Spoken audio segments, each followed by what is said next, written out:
একদম 29 দিন আগে আমাদের শীতলকুচি উকিল বর্মন তিনি কাঁটাতারের ওপারে তার জমিতে কাজ করতে যান।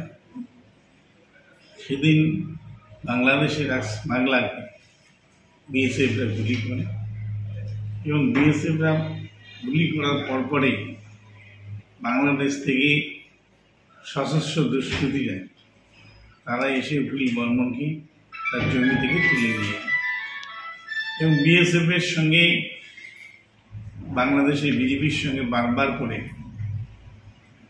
আলোচনার পরেও তারা কিন্তু উকিল বর্মনকে ফেরত দেন এবং অবশেষে তারা উকিল বর্মনকে বাংলাদেশ পুলিশের হেফাজতে দেয় এবং বাংলাদেশ পুলিশ তাকে বাংলাদেশের বিচারালয়ে পাঠায় এবং তাকে জেলবন্দি করে দেয়।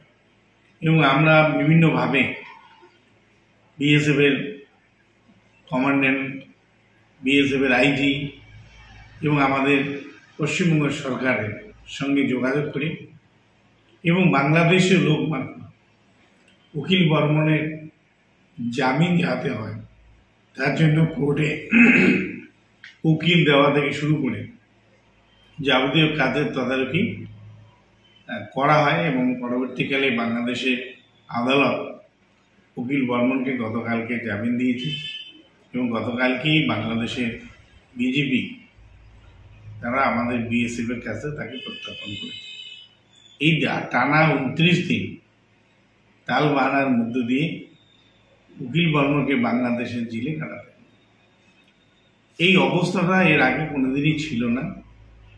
ইদানিংকালে বাংলাদেশের সরকার পরিবর্তনের পর বাংলাদেশের মানুষের মধ্যে ভারত বিরোধী একটা প্রচার এবং ভারত বিরোধী একটা মানসিকতা তৈরি হওয়ার জন্যেই উকিল বর্মনকে আমাদের 29 দিন জেলে থাকতে হলে। এর আগে অনেকেই অনেক তার ওপারে গিয়ে আটকা পড়েছেন।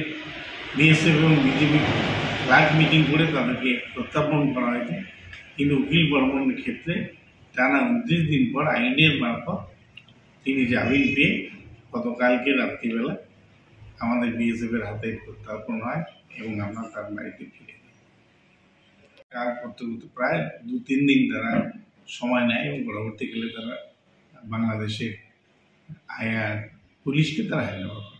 ইতিমধ্যে আমরা বিষয়টা আমাদের রাজ্য সরকারকে আমরা জানিয়েছি এবং রাজ্য সরকারকে যাতে উকিলের জামিনের বা উকিলের মুক্তির ব্যাপারে রাজ্য সরকার সদার্থক ভূমিকা গ্রহণ করে সে বিষয়ে আমরা রাজ্য সরকারকে জানিয়েছি এবং আমাদের মাননীয় মুখ্যমন্ত্রী তিনি সদার্থক ভূমিকা গ্রহণ করেছেন।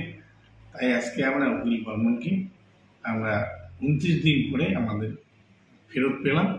এটা মাননীয় মুখ্যমন্ত্রীকে আমরা আন্তরিকভাবে অভিনন্দন জানাই। ধন্যবাদ।